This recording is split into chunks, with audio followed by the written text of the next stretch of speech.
नमस्कार, special report में आपका स्वागत। मैं राहुल ओझा आपके साथ। क्या रूस और यूक्रेन की जंग और ज्यादा भड़कने वाली है?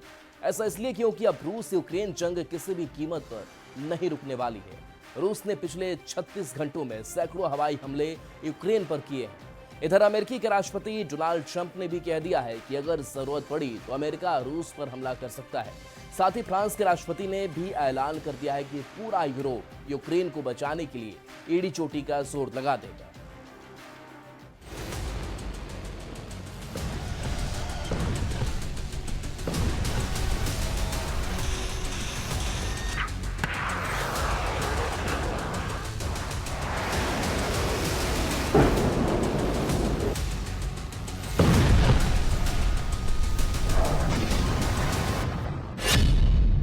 यूक्रेन का भस्म होना तय, पुतिन से लड़ने को तैयार अमेरिका फ्रांस।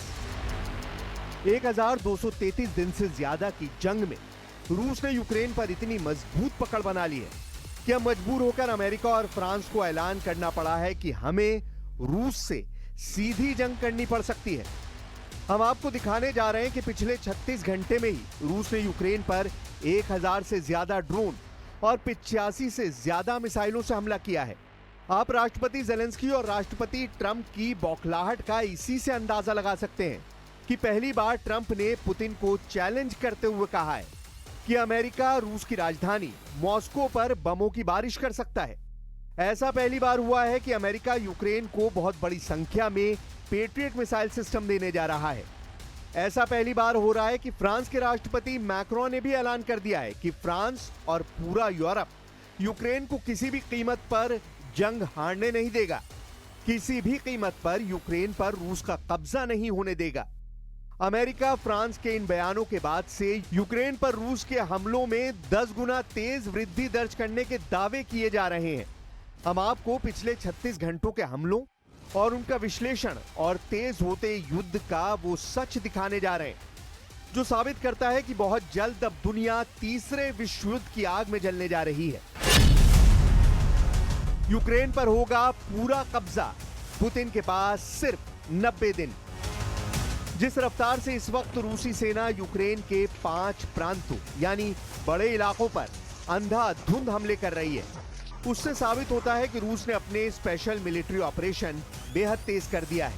खासतौर से ट्रंप और पुतिन के बीच 60 मिनट फोन पर हुई लंबी बातचीत के बाद यूक्रेन पर हमलों में बेतहाशा तेजी देखी गई है। हैरानी की बात तो यह है कि जो राष्ट्रपति ट्रंप यूक्रेन को हथियार देने से मना कर रहे थे, वो अब न सिर्फ यूक्रेन को हथियार देने के लिए उतावले हो गए हैं, बल्कि जरूरत पड़ने पर रूस से सीधी जंग करने का संकेत भी दे दिया है। सबसे पहले आप ये जान लीजिए कि आखिर इस वक्त रूस के हमलों में ऐसा क्या है कि अब अमेरिका और फ्रांस जैसे देश रूस से सीधी जंग करने का ऐलान करने लगे हैं।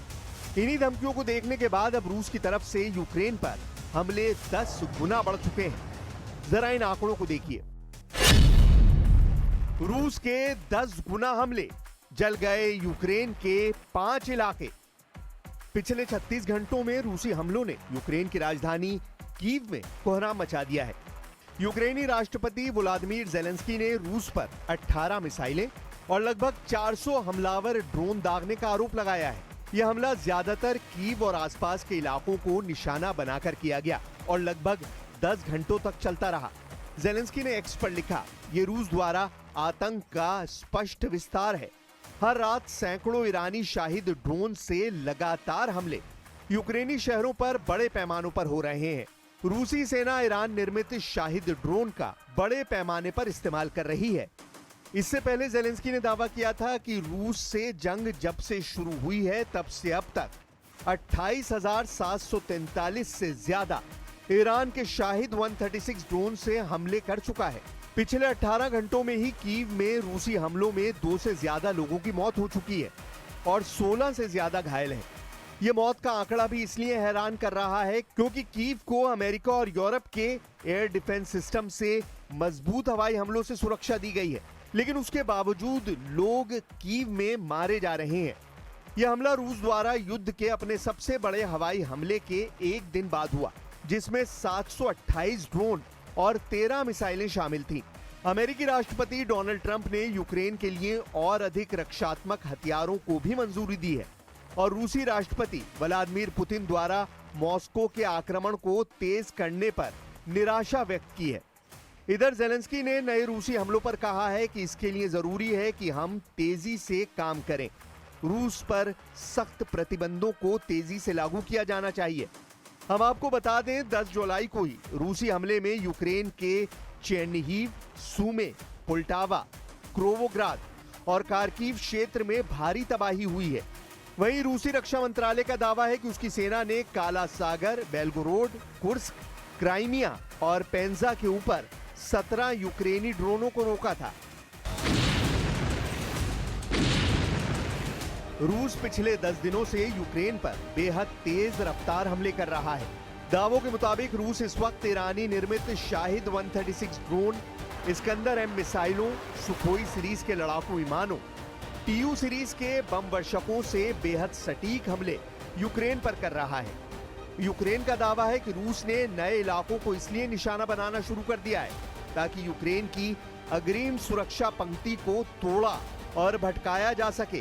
कुछ खबरों में दावा किया गया है कि पुतिन के आदेश पर रूसी सेना की छोटी छोटी टीमों को यूक्रेन पर हमला करने के लिए भेजा गया है। 4 और 2 पहियों वाली बाइकों से रूसी सेना यूक्रेन के नए इलाकों में तेजी से हमले कर रही है, जिसकी वजह से यूक्रेन के सामने समस्या ये हो गई है कि रूसी सैनिकों की छोटी हमलावर टीमों को मारने में बहुत ज्यादा हथियार और सैनिकों की जरूरत पड़ रही है।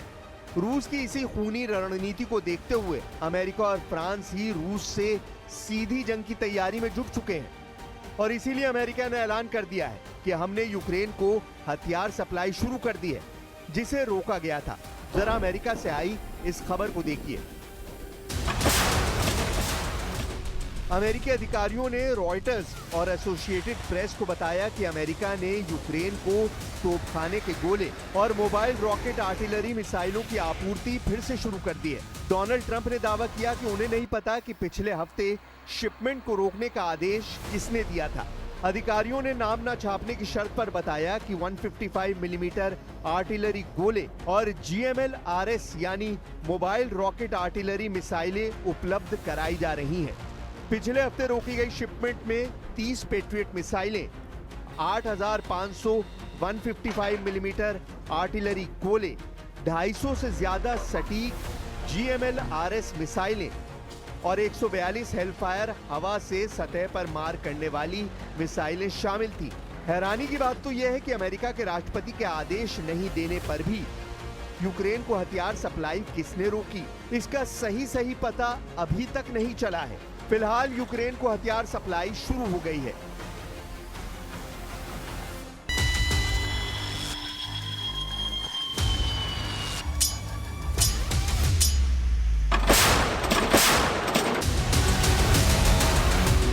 इधर रूस इन धमकियों से बेपरवाह बड़े हमले करते जा रहा है। रूस के साथ साथ चीन भी रूस के साथ जंग में उतरने की तैयारी कर चुका है। चीन के विदेश मंत्री वांग यी ने यूरोपियन यूनियन में फॉरेन विंग की चीफ काया कैलिस से दो टूक कहा कि चीन किसी भी कीमत पर रूस को हारता हुआ नहीं देख सकता है। रूस के हारने का मतलब होगा कि अमेरिका का अगला टारगेट चीन होगा। इसीलिए चीन रूस का जंग में आखिरी दम तक साथ देगा और रूस को हारने नहीं देगा। इधर पुतिन ने सेना से साफ कहा है कि वो जल्द से जल्द उन 4 इलाकों पर पूरी तरह से कब्जा कर ले जो रूस का मेन टारगेट है। मॉस्को ने इस बात पर जोर दिया है कि युद्ध के समाधान की दिशा में प्रगति इस बात पर निर्भर करती है कि यूक्रेन 4 यूक्रेनी क्षेत्रों पर मॉस्को के नियंत्रण को मान्यता दे। रूस चाहता है कि लुहांस्क, डोनेस्क, ज़ैपोरिज़िया और खेरसोन पर कब्जा माना जाए। रूसी सेना यूक्रेन के लगभग 5वें हिस्से पर कंट्रोल कर चुकी है। रूस अभी यूक्रेन के लगभग 27% हिस्से पर कब्जा किए हुए, जिसमें क्राइमिया, लुहांस्क क्षेत्र का 99% से अधिक, डोनेस्क, ज़ैपोरिज़िया और खेरसन क्षेत्रों का 70% से अधिक तथा खार्किव, सूमी और दिप्रोपेट्रोव्स्क के क्षेत्रों के कुछ हिस्से शामिल हैं। पुतिन ने हाल ही में यूक्रेन की सीमा से लगे सूमे क्षेत्र में एक बफर जोन बनाने की बात कही थी। इसका मकसद रूस के बॉर्डर इलाके जैसे कुर्स्क, ब्रायंस्क और बेलगोरेद को यूक्रेनी ड्रोन और तोपखाने के हमले से बचाना है। रूसी सेना ने सूमे के 4 गांवों नोवेंक, बासिवका, वेस्लिवका और जुरावका पर कब्जा कर लिया है, जो अब ग्रे जोन में। रूस का दावा है कि सूमे शहर यानी सीमा से 25 किलोमीटर दूर को बफर जोन में शामिल करने से यूक्रेन की हमले की क्षमता कम होगी, लेकिन रूस अभी भी पूरी तरह से चारों क्षेत्रों पर कब्जा नहीं कर पाया है।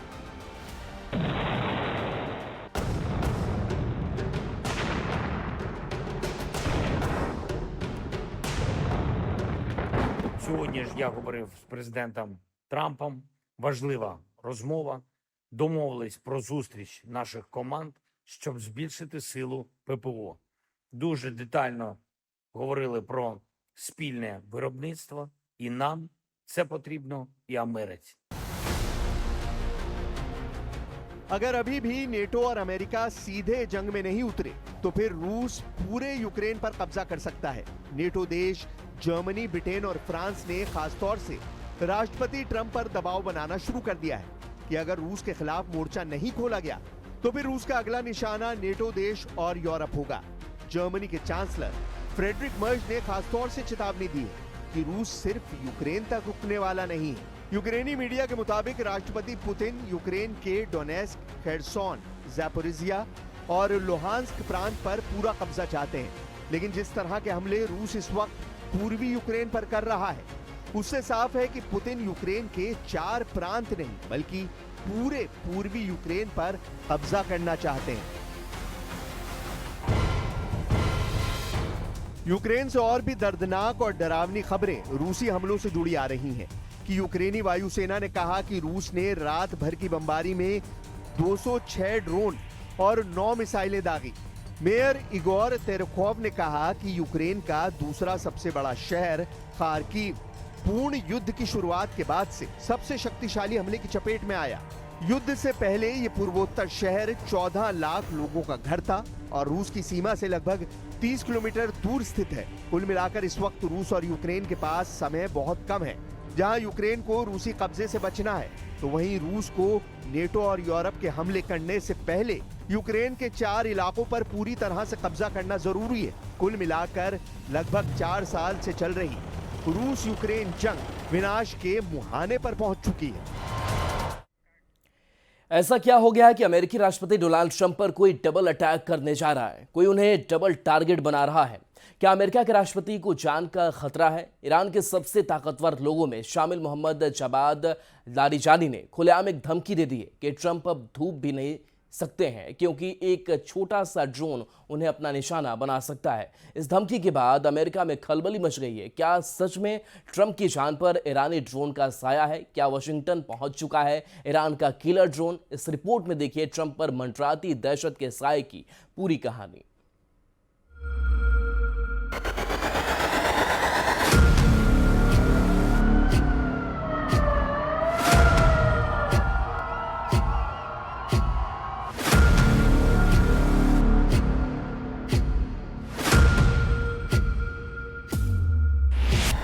ट्रंप की हत्या के लिए $10 करोड़ की सुपारी।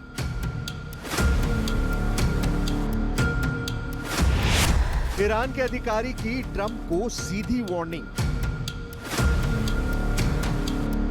Human rights and the council is in a very important historical juncture right now. Donald Trump को ड्रोन से निशाना बनाने की धमकी।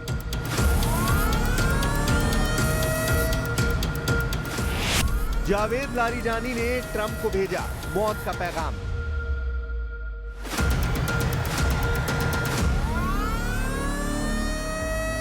अमेरिका में इस वक्त हड़कंप मचा है। पेंटागन में अधिकारियों के फोन घनघना रहे हैं। ट्रंप के आसपास नजर रखने वाली सिक्योरिटी और ज्यादा कड़ी कर दी गई है। उनकी आवाजाही पर नजरें और तेज कर दी गई हैं। लेकिन अचानक ये सब कुछ अमेरिका में क्यों हो रहा है? अगर आप इसे समझना चाहते हैं तो ईरान के सुप्रीम लीडर अयातुल्ला खामनेई के करीबी और पूर्व डिप्लोमेट मोहम्मद जावाद लारिजानी का ये बयान सुन लीजिए, जिसमें उन्होंने ईरानी स्टेट टीवी पर दुनिया में हड़कंप मचाने वाला बयान दिया है।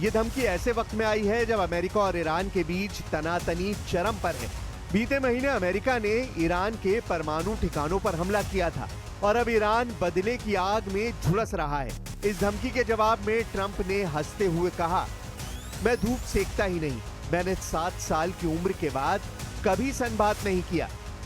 लेकिन उन्होंने ये भी जोड़ा, हो सकता है कि ये एक धमकी हो या शायद नहीं, लेकिन मैं इसे हल्के में नहीं ले रहा। You know, there have been 2 assassination attempts on my life that we know of, and they may or may not involve, but possibly do, Iran. ये बयान उन्होंने फॉक्स न्यूज को इंटरव्यू में दिया, लेकिन उनके शब्दों के पीछे छुपी गंभीरता साफ बता रही है कि अमेरिका की खुफिया एजेंसियां हाई अलर्ट पर हैं। ईरान की नाराजगी का सबसे बड़ा कारण है जनरल कासिम सुलेमानी की हत्या। जनवरी 2020 में अमेरिका के हमले में कासिम सुलेमानी को मार गिराया गया था। ईरान इसे कभी नहीं भूला और बीते महीने जब अमेरिका ने ईरान के परमाणु ठिकानों पर हमला किया तो बदले की भावना और भड़क गई है। ईरान के धार्मिक नेता नासिर मुकारिम शिराजी तो ट्रंप और नेतन्याहू को खुदा का दुश्मन तक करार दे चुके हैं।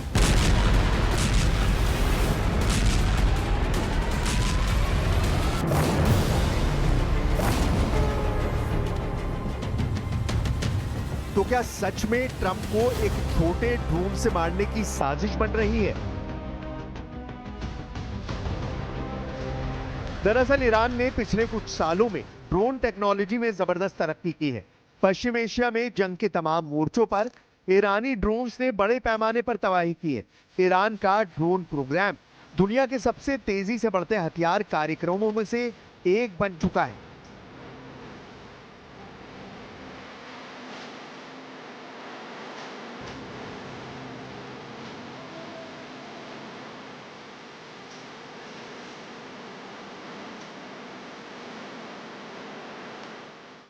सिर्फ 10 साल पहले तक ईरान के पास सीमित ड्रोन पावर थी, लेकिन आज उनके पास ऐसे ड्रोन हैं जो कम ऊंचाई पर उड़ सकते हैं, रडार से बच सकते हैं और ऐसे भी ड्रोन हैं जिन पर जीपीएस जैमिंग का कोई असर नहीं होता। शाहिद 136, अबाबील और मुहाजिर 6 जैसे ड्रोन अब पश्चिम एशिया की जंग में ईरान की पहली पसंद है। लेकिन सबसे डरावना पहलू यह है कि ईरान अब छोटे विस्फोटक से लैस कामिकाज़े ड्रोन्स पर काम कर रहा है, जिन्हें आसानी से कहीं भी तस्करी के जरिए पहुंचाया जा सकता है। अगर ये टेक्नोलॉजी किसी स्लीपर सेल के हाथ लग जाए तो ट्रंप जैसे हाई वैल्यू टारगेट भी खतरे में आ सकते हैं। यही वजह है कि अमेरिकी एजेंसियां अब केवल मिसाइल या बम की नहीं, बल्कि डिजिटल अटैक और मिनिएचर ड्रोन जैसे नए खतरों को भी अपनी निगरानी में ले रही हैं, क्योंकि एक छोटे लीथल ड्रोन का वॉशिंगटन पहुंचना और ट्रंप को टारगेट करना नामुमकिन नहीं है, खासकर तब जब ईरान समर्थित स्लीपर सेल की अमेरिका में मौजूदगी के इनपुट मिल चुके हैं। खुद ईरान के सुप्रीम कमांडर कई बार ट्रंप को मौत का पैगाम भेज चुके हैं। ईरान में एक online funding platform blood pact चल रहा है। इसमें दावा किया गया है कि ट्रंप और नेतन्याहू के सिर पर करोड़ों डॉलर का इनाम रखा गया है। यह भी कहा जा रहा है कि अब तक 4 करोड़ डॉलर से ज्यादा जुटाए जा चुके हैं। इस प्लेटफॉर्म को ईरान के सुप्रीम लीडर अली खामनेई का मजाक उड़ाने और उन्हें धमकी देने वालों के खिलाफ प्रतिशोध के लिए बनाया गया है। इसका मकसद ट्रंप की हत्या के लिए 10 करोड़ डॉलर का इनाम इकट्ठा करना है। इस प्लेटफॉर्म के होम पेज पर एक संदेश में लिखा है, हम ईश्वर के दुश्मनों और अली खामनेई की जान को खतरा पैदा करने वालों को न्याय के कटघरे में लाने वाले किसी भी व्यक्ति को इनाम देने का संकल्प करते हैं। हालांकि ईरान की सरकार इस प्लेटफॉर्म से औपचारिक रूप से खुद को अलग बताती है, लेकिन इसमें शामिल लोगों के तार ईरानी रेवोल्यूशनरी गार्ड से जुड़े माने जाते हैं। ये फंडिंग ईरान के कट्टरपंथी गुटों को प्रेरित कर सकती है। यानी ये माना जा रहा है कि अमेरिकी राष्ट्रपति डोनाल्ड ट्रंप और इजराइल के पीएम बेंयामिन नेतन्याहू को लेकर ईरान एक सीक्रेट मिशन के साथ आगे बढ़ रहा है। ये पहली बार नहीं है जब ट्रंप पर जानलेवा साजिश का खतरा मंडरा रहा है। 2024 में एफबीआई और डीओजे ने ईरानी इस्लामिक रेवोल्यूशनरी गार्ड्स के एक गुट की साजिश को नाकाम किया था। उनका मकसद था। और चलिए न्यूज़ 18 बिहार झारखंड पर खबरें आपके लिए लगातार जारी हैं।